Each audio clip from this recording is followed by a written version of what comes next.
누구나 가고 싶은 곳이 있고 가고 싶지 않은 곳이 있죠. 누구나 만나고 싶은 사람이 있고 만나고 싶지 않은 사람이 있습니다. 그래서 우리는 어떤 선택 앞에서 늘 결정하는 세 가지 방식을 목격하게 됩니다. 첫째는 어린아이와 같이 결정하는 것이죠. 내가 가고 싶은 데만 가고 내가 가고 싶지 않은 곳은 안 갑니다. 내가 만나고 싶은 사람만 만나고 만나기 싫은 사람은 안 만나요. 그러나 조금 나이가 들면 어떻습니까? 그렇게만 행동할 수 없다는 것을 깨닫습니다. 그래서 만나고 싶지 않아도 만나고 가고 싶지 않아도 가죠. 왜요? 멀리 보면 그게 이익이니까. 그래요. 내 이익의 관점에서 여전히 우리는 그걸 계산하고 있습니다. 가긴 가되 내한테 큰 이익이 남아야 가는 것이고, 만나고 싶지 않더라도 만나는 까닭은 안 만났을 때 오는 손실이 두렵기 때문이죠. 그러나 세 번째 결정, 그건 내가 중심이 되어야 하는 결정이 아니라 상대방 입장에서 상대방이 필요하기 때문에 상대방 때문에 가고 싶지 않은 곳이지만은 가고, 상대방 때문에 만나고 싶지 않지만 만나는 결정을 하게 됩니다. 왜 성령 얘기를 우리가 해야 합니까? 왜 성령 충만해야 합니까? 우리가 이 세 번째 결정을 기쁨으로 자원해서 감당하고 결정할 수 있도록 하기 위한 그런 이유 때문이에요. 성령 충만할 때 우리는 그런 결정들을 자연스럽게 하게 된다는 것이죠. 왜 성령을 지금까지 우리가 12번씩 말씀을 나누고 있습니까? 성령이 오셔야 그리스도인은 비로소 그리스도인입니다. 성령 충만해야 비로소 교회는 교회예요. 왜 교회가 능력을 잃었습니까? 왜 영적인 능력을 오늘날 다 잃고 있습니까? 성령 충만하지 못해서 그런 것이죠. 그러면 어떤 것이 진정한 성령 충만이냐고 하는 것입니다. 성령에 대한 오해도 많고, 성령의 은사에 대해서도 오해가 많고, 성령 충만에 대해서도 너무 오해가 많아요. 그래서 저는 여러분들과 함께 이 말씀을 통해서 진정한 성령 충만이란 어떤 것인지를 오늘 확인하고자 합니다. 성령이 충만한 사도 바울이 어떤 결정을 내리며, 또 성령 충만했던 사도 바울이 어떤 인생의 여정을 걸어가는지를 확인함으로써 우리가 진정한 성령 충만이 어떤지를 한번 다시 우리가 직접 확인해 보자는 것이죠. 자, 오늘 22절 말씀 한번 더 읽겠습니다. 시작. 보라, 이제 나는 성령에 매여 예루살렘으로 가는데 거기서 무슨 일을 당할는지 알지 못하노라. 보라, 이제 나는 성령에 매여 있다는 것입니다. 성령 충만이란 무엇입니까? 성령에 매이는 거예요. 성령에 묶이는 것입니다. 아니, 나 스스로를 성령에 묶는 거예요. 아니, 예수님께서는 내 말이 너희 안에 거하면 너희가 진리를 알지니 진리가 너희를 자유케 하리라고 하셨는데, 진리 안에서 자유하는 것은 무엇이고 성령에 묶이는 것은 무엇입니까? 이 둘이 다른 것이 아니라 이 본질이 하나라는 것을 깨닫지 않으면 우리는 진정한 그리스도인의 삶을 살 수 없게 됩니다. 진리 안에서 자유하기 때문에 우리는 성령 안에서 나 스스로를 스스로 묶는 결단을 한다는 것이죠. 그래서 내가 내 충동이나 내 욕망이나 내 탐욕을 따라 결정하지 않고 나를 묶어버리고 성령이 생각하는 바를 따라 살기로 결정하는 것입니다. 그리고 그게 진정한 자유, 성경이 말하는 자유예요. 세상은 어떤 자유를 말합니까? 내 하고 싶은 대로 하는 것이죠. 내 먹고 싶은 대로 먹는 것이죠. 그리고 어떤 사람들은 하루 종일 이렇게 이 핸드폰 보고 있습니다. 종일 문자하고 종일 메시지를 해요. 하루 종일 그것만 있으면 살 것 같이 살아요. 그러다가 보니까 마을버스 운전사가 그거 하다가 차가 굴러가지고 여러 사람 죽지 않고 사고가 나지 않습니까? 그걸 절제하지 못하면 그런 일이 일어난다는 것이죠. 그래서 세상에서는 자유를 허락하지만 그 자유가 남에게 피해가 되면, 남에게 손실을 끼치면 그 자유는 보장되지 않습니다. 그러나 남에게 폐해를 주지 않는다면, 남에게 손해를 끼치지 않는다면 우리는 뭘 해도 좋은 것이 자유라고 생각을 합니다. 그러나 그건 충동적인 자유예요. 그건 진정한 자유가 아닙니다. 당장은 누구한테 피해가 안 될지 몰라도 내 마음대로 내 뜻대로 내 고집대로 부리다가 그렇게 하다가는 궁극적으로는 나 자신도 손해일 뿐만 아니라 누구에게 심각한 손해를 끼치게 돼요. 여러분, 마음대로 술 마셔보십시오. 남한테 피해 안 줍니까? 궁극적으로는 가족들한테 피해를 주는 것 아닙니까? 마음대로 도박해 보십시오. 돈 안 떼어먹고 도박장 잘 떠났다고 하더라도 여러분, 궁극적으로 가정은 얼마나 피폐한지 몰라요. 그래서 우리가 자유롭게 내 마음대로 내 욕심대로 내 충동대로 살아가는 삶은 장기적으로 보면 누군가에게 반드시 해를 끼치게 되고 반드시 손해를 끼치게 된다는 거예요. 그래서 우리가 성경이 말하는 자유, 성령이 말하는 이 자유란 성령 안에 나를 스스로 묶는 것입니다. 내가 메인바 되는 거예요. 성령 충만이란 성령에 묶인 사람이 되는 것입니다. 그럴 때 우리는 비로소 내 욕망으로부터의 자유, 내 마음대로 하는 자유가 아니라 내 마음대로 하지 않을 자유가 생긴다는 거예요. 여러분, 어릴 때는 내 마음대로 하는 게 자유지만 어른스러워진다는 것은 내 마음대로 하지 않을 자유예요. 지금 리오에서 뭐 양궁 소식, 좋은 소식 들리지 않습니까? 여자들 개인 순위로는 뭐 1, 2, 3위 다 싹쓸이하고 했죠. 그래서 뭐 양궁 강국이다 그러지만 여러분, 그 활 매일 쏘면서 그 사람들은 얼마나 스스로를 활에 묶었습니까? 관역에 정확히 맞추기 위해서 그 사람들은 인생을 활에다 묶어버린 사람들이에요. 그래서 편하고 싶지만은 편하지 않았고, 먹고 싶은 대로 먹지 않았고, 마시고 싶은 대로 마시지 않았고, 게으르고 싶지만 게으르지 않았던 사람들이에요. 그래서 내 마음대로 살지 않았던 그 자유의 스스로의 포기가 관역을 향해서 정확히 목표를 향해 나아갈 수 있는 진정한 자유, 차원 높은 자유, 그 자유를 경험하게 되는 것이죠. 신앙이란 무엇입니까? 내 마음대로 하는 자유가 아니지 않습니까? 나를 성령께 묶음으로써 그분 안에서 내 욕망으로부터, 내 탐욕으로부터, 내 충동으로부터 내가 마음대로 하고 싶은 것을 하지 않는 그런 자유를 경험하기 시작하는 것. 그게 신앙이 우리한테 주는 진정한 자유의 자유. 그래서 사도 바울은 지금 성령에 묶여서 지금 어디로 간다고 말합니까? 그는 지금 예루살렘으로 간대. 예루살렘으로. 무슨 일이 당할지 모르지만 예루살렘으로 간대. 그는 지금 이 편지를, 이 지금 사도행전에 기록된 부분은 사도 바울이 지금 1차, 2차, 3차 선교 여행을 다 마쳤어요. 그리고 그는 지금 예루살렘으로 올라가겠다고 작정을 한 것입니다. 근데 예루살렘에 가면 어려운 일이 있을 거라고 성령께서 말씀해 주세요. 그는 일정을 바쁘게 짰습니다. 왜냐하면 오순절 전에 예루살렘에 도착하기로 일정을 짰기 때문에 그는 에베소에 들르고 싶지만 에베소에 못 갑니다. 에베소에 3년 동안이나 거기서 두란노 사역도 했고 에베소에서 많은 제자들을 길렀고 또 교회를, 에베소 교회를 섬겼는데 왜 안 가고 싶겠어요? 다시 오지 못할 길인데. 그럼에도 불구하고 일정이 바빠서 에베소에 있는 장로들을 밀레도라는 항구 도시로 불러요. 거기서 서로 이제 얘기를 주고받는 것이죠. 내가 교회를 어떻게 섬겼습니까? 그러나 나는 지금 예루살렘으로 올라가야 합니다. 그러면서 지금 안타까운 작별 인사를 나누고 있는 거예요. 그러나 이 예루살렘으로 가면 좋은 일이 기다리는 게 아니란 말이에요. 여러분, 사도 바울이 성령 충만해서 예수님을 열심히 증언하고 다녔더니 환대받았습니까? 가는 곳마다 환영받았습니까? 아니죠. 가는 곳마다 그는 핍박받고 고난받는 사람 아닙니까? 그래서 지금 거기서 무슨 일을 당할지 알지 못하지만 그러나 그는 예루살렘으로 가기로 작정했습니다. 왜? 성령에 묶였기 때문에. 왜요? 성령 충만하기 때문에. 그는 진정으로 성령에 충만하기 때문에 지금 이런 음성을 듣습니다. 23절 말씀이에요. 같이 읽습니다. 시작. 오직 성령이 각 성에서 내게 증언하여 결박과 환난이 나를 기다린다 하시니. 각 성에서 가는 곳마다 지금 내가 어떤 일을 겪게 될지, 환난이 있고 고난이 있고 핍박이 있을 것이라는 것을 성령께서 지금 알려주셨어요.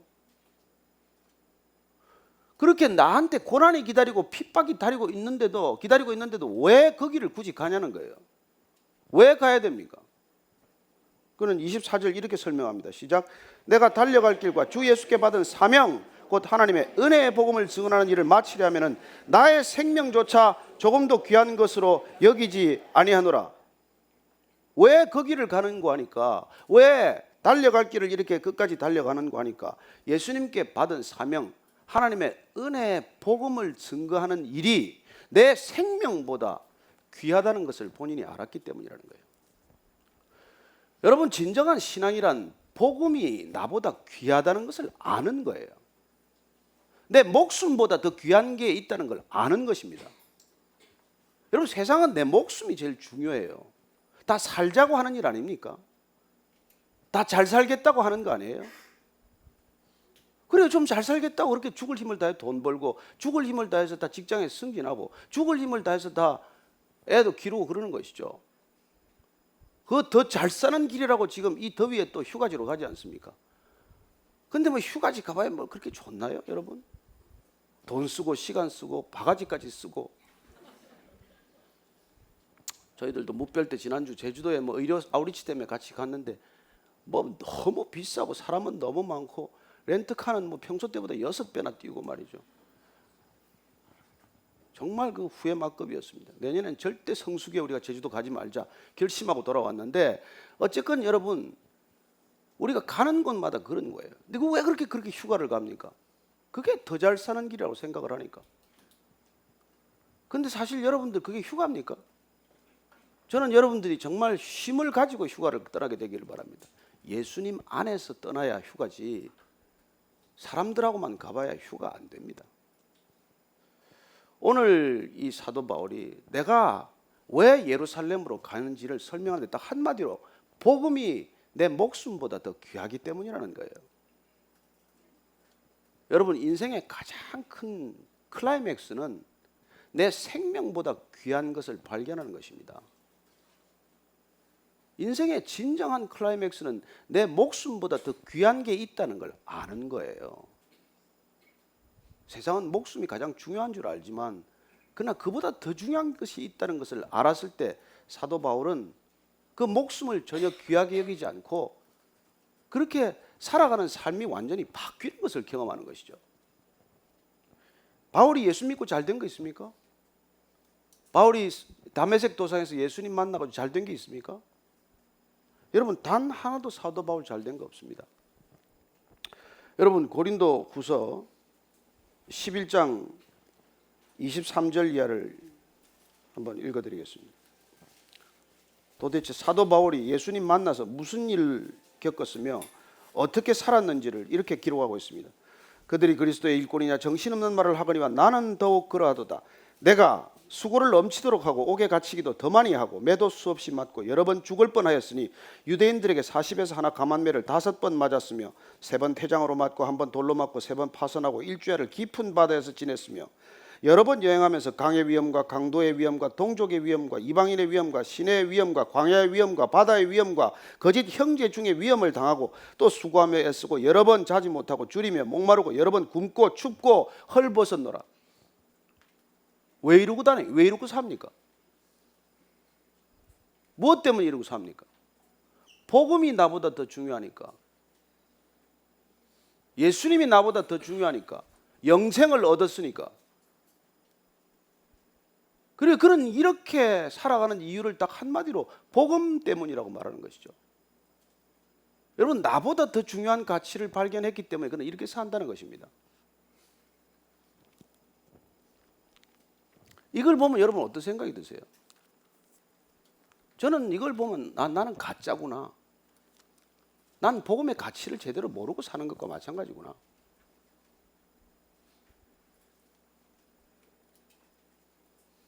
여러분 그 가치에 우리가 정말 눈을 뜨면 내가 중요하다고 생각하는 게 하나도 중요하지 않아요. 왜 교회가 능력을 잃었습니까? 왜 교회가 이 모양입니까? 복음의 가치를 몰라서 그래요. 내 생명보다도 더 중요한 복음이라는 것을 진짜 모르기 때문에 그렇죠. 여전히 교회 나와도 내 체면이 중요하지 않습니까? 내가 더 중요하지 않아요? 여러분 우리 교회는 뭐 사역이 별로 없습니다만 사역 구조를 만들어 봐 보십시오. 사역 책임자가 됐다가 그거 내려놓으라 못 내려놓습니다. 다른 사람 세우면 싸우고 난리 납니다. 장로 세울 때마다 교회 시끄럽고 깨집니다. 무엇 때문에? 복음보다 내가 더 가치 있으니까. 예수님의 복음보다도 예수님의 구원보다도 예수님의 영생보다도 내 사역이 더 중요하니까 그러는 것이죠. 그래서 교회마다 시끄러운 것이죠. 그러나 정말 복음의 가치를 알면 소리 나지 않습니다. 왜 시끄럽겠어요? 내 생명보다 귀한 복음 앞에서 누가 내 생명, 내 체면, 내 자존심, 나를 내세우겠습니까?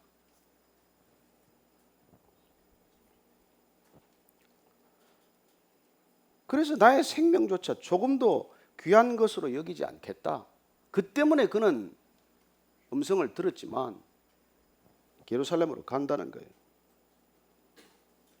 여러분 음성을 들은 사람들이 바울뿐만이 아니에요.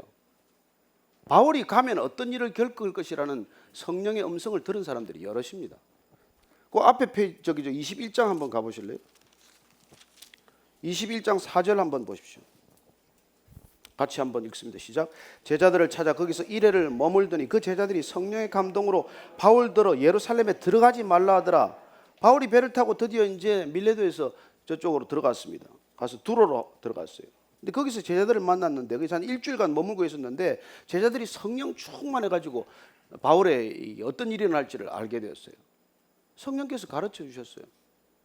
그래서 지금 성령 충만한 제자들이 성령 충만한 바울에게 예루살렘에 가서는 안 된다라고 말하고 있는 것이죠. 10절부터 12절까지 한번 읽어보겠습니다. 시작. 여러 날 머물러 있더니 아가보라 하는 한 선지자가 유대로부터 내려와 우리에게 와서 바울의 띠를 가져다가 자기 수족을 잡아 매고 말하기를 성령이 말씀하시되 예루살렘에서 유대인들이 이같이 이 띠 임자를 결박하여 이방인의 손에 넘겨주리라 하거늘 우리가 그 말을 듣고 그곳 사람들과 더불어 바울에게 예루살렘으로 올라가지 말라 권하니. 이 앞에 보면은 예루살렘 가는 길에 가이사랴에 들렀다가 바울이 빌립 집에 들어갑니다. 빌립에 딸 넷이 있는데 딸 넷이 다 예언을 해요. 그 예언의 내용은 기록되지 않았습니다. 그러나 아가보라는 사람의 예언을 통해서 보면은 같은 예언들을 하고 있다는 것을 알 수 있습니다. 아가보는 유대 지방에서 일부러 내려왔어요. 바울을 만류하기 위해서. 그래서 아가보라는 이 선지자가 와서 예언자가 와서 바울의 허리띠를 풀어다가 자기 허리 손발에다가 묶고 너 바울아, 너 가면은 지금 이런 일을 겪는다. 예루살렘에 가면 손발이 묶이고 결박당하고 환난을 맞는 게 된다고 말하고는 거기 모여있던 사람들이 다 지금 바울한테 가서는 안 된다라고 만류하는 거예요. 자, 누가 성령 충만합니까? 누가 성령의 음성을 제대로 들었습니까? 왜 같은 음성을 들었는데 전혀 다른 해석을 합니까? 진정한 성령 충만은 어떤 것입니까? 그래요, 다 같이 예루살렘으로 가면 결박당하고 환난이 기다린다는 성령의 음성을 동일하게 들었지만 이 동일한 음성을 듣고 나는 어떻게 결정할 것인가? 그게 성령 충만이에요. 음성을 듣는 게 성령 충만이 아니라 음성을 듣고 어떻게 내가 결정하느냐는 말이에요. 말씀을 읽은 거 중요합니다. 그러나 말씀을 읽고 나는 어떻게 살기를 결정합니까? 성경을 통독했어요. 하고 나는 어떻게 살고 있습니까?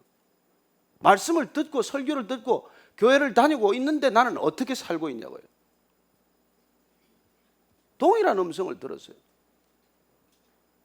그러나 모든 사람들은 다 지금 예루살렘에 가서는 안 된다고 말하고 바울 혼자서 지금 가겠다고 결정을 내린 것입니다. 여러분, 성령은 가서 환난이 기다리고 있다까지 말하는 거예요. 그러나 가서는 안 된다라고 얘기하지 않았습니다. 예수님께서 우리가 마태복음 16장에 보면 잘 아는 대로 난 누구라고 그러냐, 그 대화가 끝나고 나서 예수님이 이제 정말 얘들이 메시아가 누군지 아는구나. 그래서 이제 비로소 내가 예루살렘에 올라가서 십자가를 지고 핍박받고 죽은 지 사흘 만에 부활해야 되리라 그 얘기를 했더니 베드로가 아니 그러시면 안 되죠. 그 예수님께서 듣기 거북한 표현을 들어 말씀하셔요. 사탄아, 내 뒤로 물러가라. 내가 지금 하나님의 일을 생각하지 않고 사람의 일을 생각하는도다. 아무나 할 수 없는 대답, 주는 그리스도시요 살아계신 하나님의 아들입니다는 메시아 고백을 하고 나도 성령 안에 있어도 우리는 한순간에 사단이 집적거리면 하나님의 일을 생각하지 않고 사람의 일을 생각하는 존재가 된다는 것입니다. 그래서 우리는 선줄로 알면은 넘어지는 존재라는 거예요. 우리가 성령 충만한 것 같지만 툭 건드리기만 하면 우리는 금방 사람의 일을 생각하고 손익을 따지고 이게 내한테 이익인가 손해인가 이렇게 하는 것이 내가 잘 사는 길인가 못 사는 길인가 밤낮 그 생각을 하고 있는 것 아니겠어요? 그러나 진정한 성령 충만이란 내한테 고난이 기다리고 있지만 이 고난을 가서 복음을 전할 수만 있다면 고난이 있다고 하더라도 나는 가겠다. 여기까지 이르러야 한다는 거예요. 그게 왜 진정한 성령 충만이니까. 오늘 사도 바울이 이 얘기들 듣고 그래서 가지 말라는 데 대한 그 만류하는 데 불구하고 사도 바울은 이렇게 대답하는 것을 듣습니다. 바울이 대답하되 여러분이 어찌하여 울어 내 마음을 상하게 하느냐. 막 울기까지 하고 가서는 안 됩니다. 나는 주 예수의 이름을 위하여 결박당할 뿐 아니라 예루살렘에서 죽을 것도 각오하였노라. 하니 그가 고난을 받지 아니하므로 우리가 주의 뜻대로 이루어지이다 하고 그쳤노라. 그래서 끝까지 바울이 가야 할 이유를 말했더니 그때서야 주의 뜻이 이루어지이다 하고 울음을 그쳤다라고 기록하고 있습니다. 예수님께서 십자가를 진다고 말씀을 다 하셨지 않습니까? 그럼에도 불구하고 마지막 겟세마네 동산에까지 이르렀을 때 주님께서는 피할 수만 있다면 그 마지막 순간에 주님 이 잔을 피하게 해주십시오. 아니 지기로 결정했는데도 불구하고 그때 누가복음 23장 45절에서는 하나님께서 천사를 보내서 예수님의 기도를 도왔다라고 기록하고 있습니다. 우리가 갈 수 없는 길을 갈 때 성령의 음성을 따라 순종하고 갈 때 우리가 가기로 결정하면 그러면 하나님께서 천군 천사를 통해서 도와주셔서라도 우리가 그 일을 감당하도록 하신다는 것입니다. 왜 능력을 우리가 잃었느냐는 거예요. 우리가 그분의 뜻대로 살기를 결단하지 않았기 때문에 능력이 임하지 않는 거예요. 그러나 저와 여러분들이 그 말씀대로 살기로 결단하면, 손해를 보기로 결정하면, 죽음도 두려워하지 않기로 결정하면, 그러면 하나님께서 능력을 부어주실 줄로 믿으시기 바랍니다. 그게 능력 있는 그리스도인의 삶이에요. 그게 성령 충만한 삶입니다. 여러분 다 목숨 걸고 살아요. 돈 벌겠다고 목숨 걸고 살지 않습니까? 웬만한 건 다 목숨 걸어야 되지. 목숨 안 걸고 되는 일이 이 세상에 어디 있습니까? 알라 신을 위해서도 그냥 폭탄 테러 그냥 목숨을 초계같이 버리지 않습니까? 그런데 자칫 잘못하면 그리스도인들이 제일 죽음을 두려워하고 제일 이기적이 돼요. 마치 모든 사람들이 나를 위해 존재하는 것 같아요.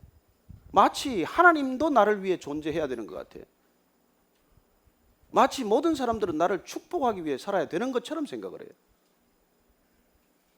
아니요, 그건 지극한 이기심이에요. 그렇게 위로하고 그렇게 막 회복의 메시지를 선언하면 사람들은 모이겠죠. 듣기 편한 메시지니까 좋아서 거기 모일지 몰라도 그게 복음입니까? 그게 지금 예수님이 말씀한 복음 진짜 복음일까요? 그게 사도 바울이 지금 이게 목숨을 걸고 전하고 있는 복음의 핵심입니까? 아니요. 저와 여러분이 정말 성령 충만해야 될 이유는 우리가 성령 충만하지 않고서는 절대로 우리는 우리 본성을 못 이깁니다. 우리 욕망을 못 이겨요. 우리 탐욕을 못 이깁니다. 보십시오. 이 교육자들이나 사역자들 쓰러지는 걸 보십시오. 무슨 청년 사역 단체장 또 쓰러지는 거 보십시오. 한두 군데입니까? 날마다 성령 충만해야 되는 까닭은 내 뜻이 이루어지는 것이 아니라 하나님의 뜻이 이루어지도록 하는 유일한 길이 성령 충만에 있기 때문에 그렇게 말씀하시는 것이죠. 그래서 그는 본인 자신이 성령 충만해야 할 이유, 성령 충만해서 해야 되는 일을 다시 한번 이렇게 말합니다. 25절, 27절까지 읽습니다. 시작. 보라, 내가 여러분 중에 왕래하며 하나님의 나라를 전파하였으나 이제는 여러분이 다 내 얼굴을 다시 보지 못할 줄 아노라. 그러므로 오늘 여러분에게 증언하거니와 모든 사람의 피에 대하여 내가 깨끗하니 이는 내가 꺼리지 않고 하나님의 뜻을 다 여러분에게 전하였습니다. 사도 바울이 한 것은 하나님의 나라를 전하는 일이었어요. 복음을 전하는 것이었습니다. 그랬기 때문에 복음을 다 전했기 때문에 그는 이제 지금 이 밀레도에서 그렇게 정들었던 장로님들, 정들었던 믿음의 형제 자매들을 이제 더 이상 못 보게 되더라도 아쉬워하지 않겠다는 거예요. 왜? 평생 보면 좋지요. 요람에서 무덤까지 같이 신앙생활하면 얼마나 좋습니까? 그러나 우리가 복음을 전했고 복음의 사람이 되었으면 이제 헤어질 때가 되면 헤어져야 된다는 거예요. 다시 얼굴을 보지 않아도 이제 천국에서 보면 되는 거니까. 왜 지난주에 우리가 또 무별입니까? 우리가 교회 되었기 때문에 이제가 우리가 흩어져도 교회가 탄생하는 거예요. 여러분, 생명은 흩어져야 생명을 낳는 것입니다. 교회는 흩어져야 교회가 탄생하는 것입니다.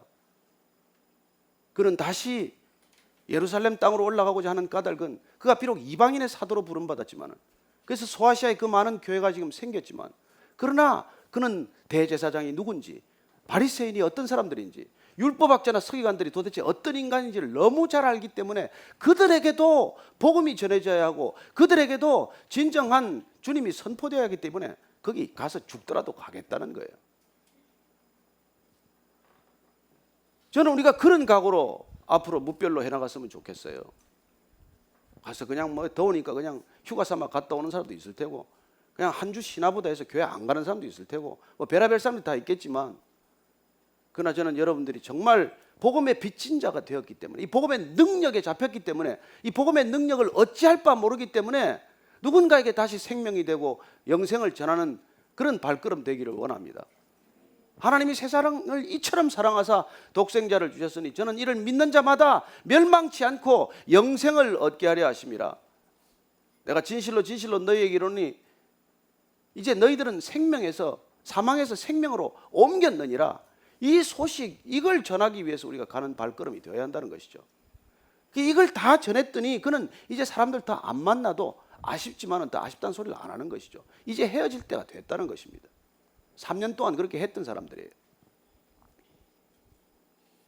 제가 여러분들 다시 보지 못할 줄 알라면 이렇게 말씀은 안 드리겠지만, 저는 여러분들이 그런 마음으로 이렇게 헤어질 수 있게 되기를 바랍니다.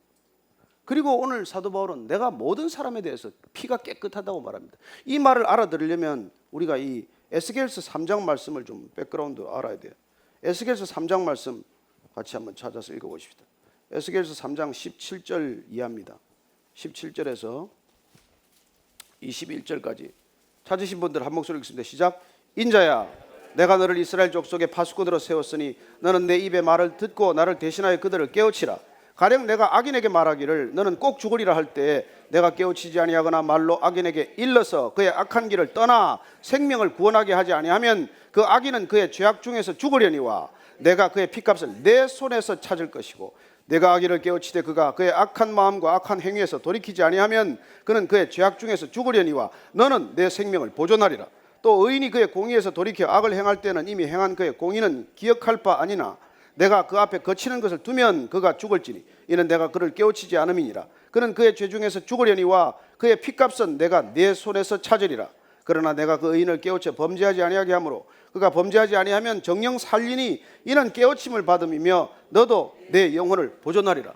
여러분, 이 끔찍한 얘기 아니에요? 듣기가 거북스러운 얘기 아닙니까? 얼마나 부담스러운 얘기예요. 여러분, 저 안 믿는 사람들이 죽고 사는 게 우리 책임이라는 거예요. 왜 사도 바울이 이렇게 미친 사람처럼 다니면서 복음을 전합니까? 저 사람들이 복음을 듣지 못하고 영생이 있음을 모르고 구원을 모르고 죽으면 하나님께서 내가 전해야 할 사람한테 안 전하면 그 사람은 자기 죄값으로 죽겠지만 그 사람의 피값은 나한테 묻겠다는 거예요. 그러니까 복음의 진정한 가치란 무엇입니까? 복음의 진정한 깊은 뜻, 더 깊은 복음이란 무엇입니까? 모두 연결되어 있다는 거예요. 믿는 사람이나 안 믿는 사람이나 다 연결되어 있다는 것입니다. 저들이 살아야 우리도 산다는 거예요. 우리가 먼저 살게 된 것은 저 사람들 살리라고 부름받은 거예요. 그런데 우리끼리 좋은 걸로 끝나 되겠습니까? 여기가 좋사오니 여기서 그냥 베이직 교회나 하고 그냥 끝내자고 하는 게 좋겠습니까? 여러분, 교회는 말이죠, 이런 말이 있습니다. 늙은 닭은 알을 못 낳아. 무슨 말인지 아시죠? 처음에는 막 은혜 받았을 때는 전도하는데 조금만 지나면 전도 안 해요. 신학교 가기 전에는 막 전도하는데 신학교 갔다 오면 전도 안 합니다. 목사 되기 전에는 열심히 전도하는데 목사 되고 나면 전도 안 해요. 성도들 오기 전에는 막 찾아다니는데 성도들 오기 시작하면 전도 안 합니다. 그래서 신학자나 목사라는 게 다 믿는 사람들 틈에서 살아요. 그것도 제일 잘 믿는다는 사람들하고만 시간 다 보내게 되어 있습니다. 저는 여러분들이 정말 안 믿는 사람들 틈에서 시간을 더 보낼 수 있게 되길 바랍니다. 왜 여러분들에게 직장이 소중합니까? 돈 벌러 간 겁니까? 돈 얼마나 버세요? 저는 여러분들이 그곳에서 하나님께서 지금 하시는 말씀을 잘 들으십시오. 그 사람이 복음을 못 듣고 죽으면 그 책임이 우리한테 있다는 거예요. 사도 바울이 그토록 목숨을 걸고 전도하는 까닭은 우리도 같이 살기 위해서 그러는 거예요. 살기 위해서.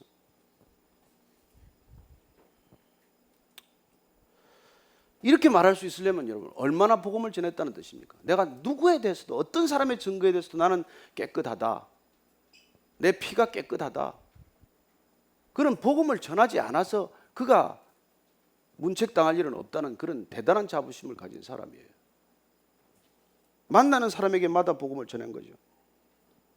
그래서 우리가 성령 충만하다는 것은 성령 충만해야 하는 삶의 모습은 이런 삶이라고 말해주고 있습니다. 28절 이해합니다. 시작.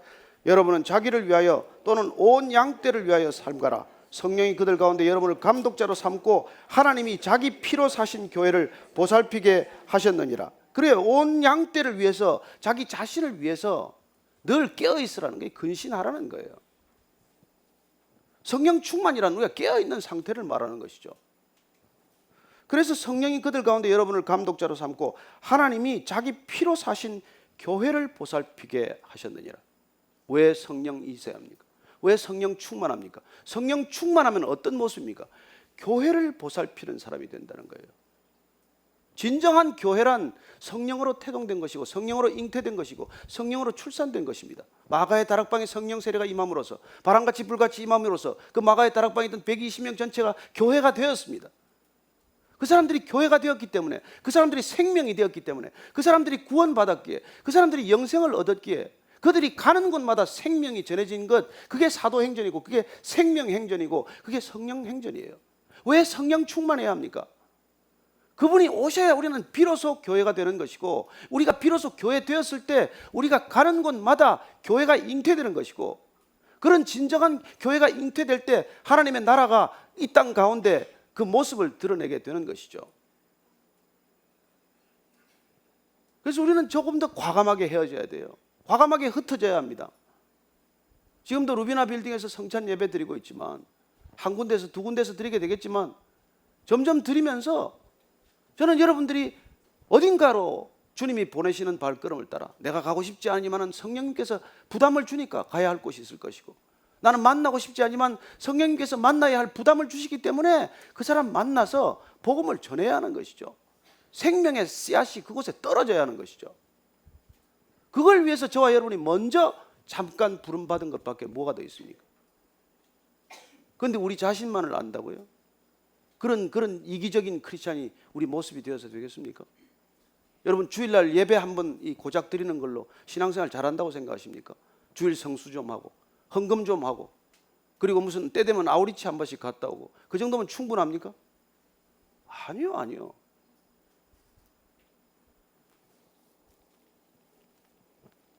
우리가 교회가 되고 교회가 보살피게 되면, 여러분, 교회 주인은 하나님 한 분이세요. 교회 머리는 예수님 한 분이십니다.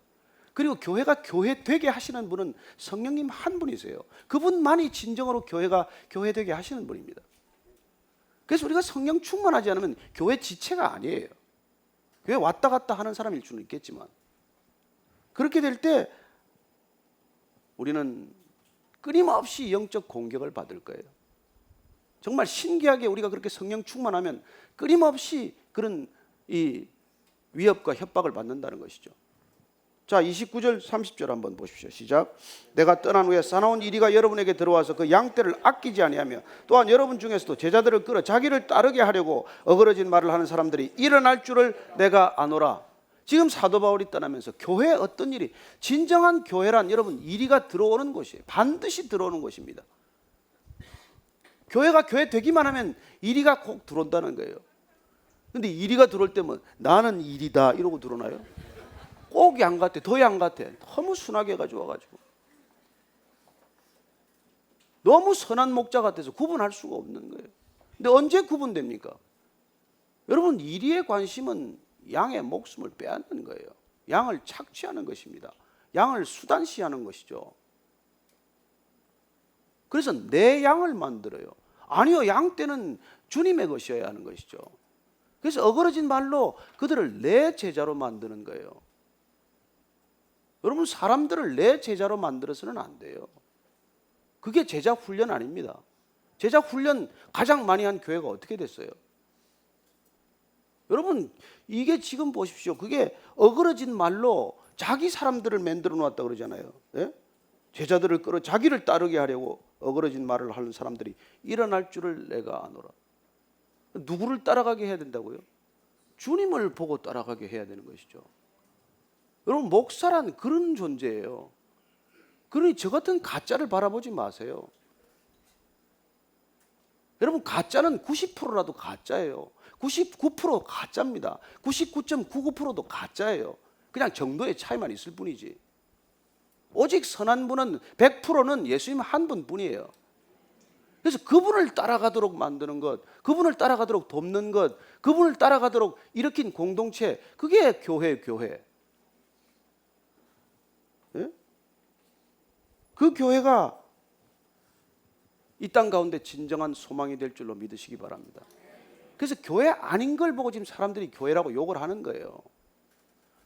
왜냐하면 진짜를 못 봤으니까.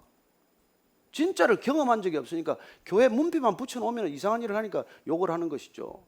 진짜 참 목자를 못 봤으니까 목사들 보고 그렇게 욕을 해대는 것이죠. 그래서 저는 여러분들이 정말 이 교회가 성령 충만한 진정한 교회 될 수 있도록 기도해 주시기 바랍니다. 그리고 여러분들 자신이 날마다 성령 충만하셔야 돼요. 여러분들이 성령 충만한 것 이외에는 다른 길이 없습니다. 여러분들이 이리 때가 와서 물어가는지 뭐 누가 목자가 와서 여러분들 데려가는지 어떻게 구분하시겠어요? 여러분들이 구분할 수 없기 위해서는 여러분들이 말씀을 먹어야 되고 여러분들이 직접 설교를 들어야 되는 것이죠. 여러분, 예수님 설교보다 더 좋은 설교가 어디 있겠어요? 성령님의 인도하심보다도 더 좋은 이끌림, 인도하심이 어디 있겠어요? 하나님 아버지의 진짜 사랑 말고 누구 사랑에 여러분들 목을 매겠습니까? 저는 정말 이 사도 바울이 그 예수님을 만난 이후로 그 수많은 고난을 이기고 끝까지 그의 교회됨을 지키고 그가 가는 곳마다 교회가 탄생하고 그 교회들이 그가 어떻게 섬겼는지를 이렇게 말합니다. 31절 말씀 읽고 마치겠습니다. 시작. 그러므로 여러분이 일깨어 내가 3년이나 밤낮 쉬지 않고 눈물로 각 사람을 훈계하던 것을 기억하라. 여러분을 일깨우기 위해서 3년 동안 이 에베소 사람들, 에베소 교회를 위해서 밤낮 쉬지 않고 눈물로 각 사람을 훈계하던 것을 기억하라. 그래서 바울이 자기 제자를 만들었습니까? 아니요. 자기 교회를 만들었습니까? 그래서 교회 동안 오랫동안 있다가 원로 목사 되었습니까? 아니요. 바울은 그 교회들이 진정한 교회 될 수 있도록 밤낮으로 눈물로 기도했다고 말합니다. 왜 우리 통독반의 섬기미들이 중요합니까?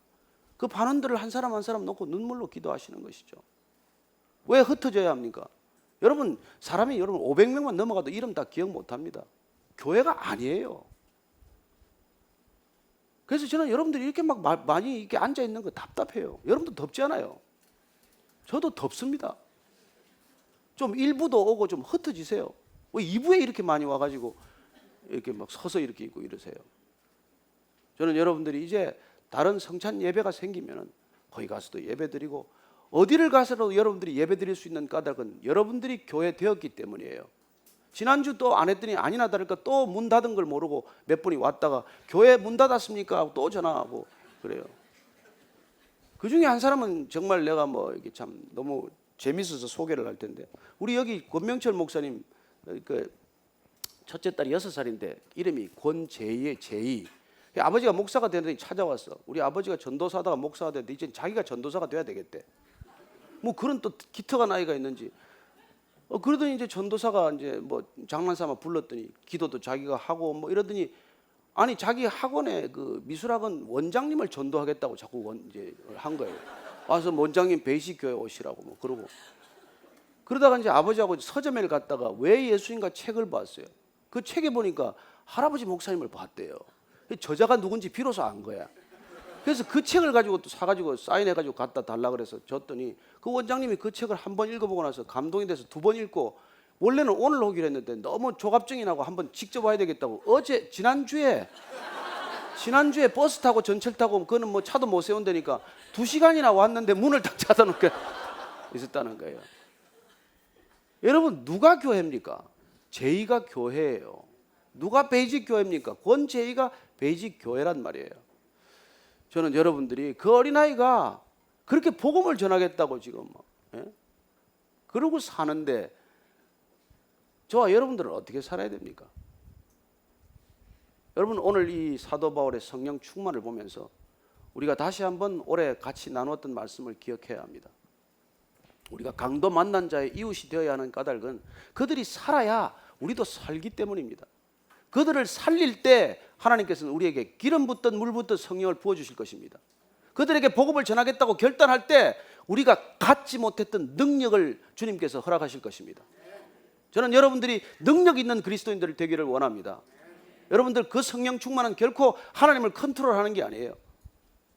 오스왈드 챔버스는 그런 걸 경고하는 말로 우리를 일깨웁니다. 순종함으로써 하나님을 당신의 미래에다가 당신의 미래를 조종하기 위해서 하나님을 컨트롤하지 말라고 말합니다. 왜 순종하십니까? 하나님을 내 뜻대로 부리기 위해서요? 아니요. 오늘 이렇게 환난이 기다리고 핍박이 기다리지만 그 길을 내가 기꺼이 가기로 결단할 수 있는 그런 믿음을 달라고 기도하십시오. 그게 성령 충만이에요. 음성 듣는 것으로 부족합니다. 말씀 읽는 것으로 부족합니다. 성령 충만하지 않으면 우리는 이 시대를 못 바꿉니다. 아마 시대가 우리를 전도하겠죠. 우리가 시대에 굴복하겠죠. 우리가 세상 사람처럼 살아가겠죠. 저는 그런 교회가 되지 않기를 축원합니다. 오늘 기도할 때 한 주간 성령 충만하게 살게 해주십시오. 하나님, 입을 열어 내가 담대히 복음을 전하게 하시고 무슨 일을 하건 주의 영광이 나타나게 하여 주옵소서. 한번 그렇게 간절한 마음으로 기도하겠습니다. 하나님 아버지, 주님, 이 베이직 교회가 주의 말씀 따라가는 진정한 교회, 사도행전적인 교회, 사도행전 29장을 써나가는 교회, 그런 교회가 되게 하여 주옵소서. 하나님, 한 사람 한 사람 주께서 성령의 기름을 물붓듯 부어주셔서 놀랍게도 하나님 두려워하지 않고, 비록 고난이 기다리고 환난이 기다리고 핍박이 기다린다고 하더라도 나는 기어이 그곳에 가겠다, 내가 전해야 할 일, 내가 믿어야 할 사명, 그런 것들을 주님께서 주셨기 때문에 기꺼이 달려가는 우리 모두가 되게 하여 주옵소서. 하나님, 하나님께서 허락하신 그 모든 것들 놀랍게도 주의 영광이 되게 하여 주옵소서. 그 영광을 보게 하여 주옵소서.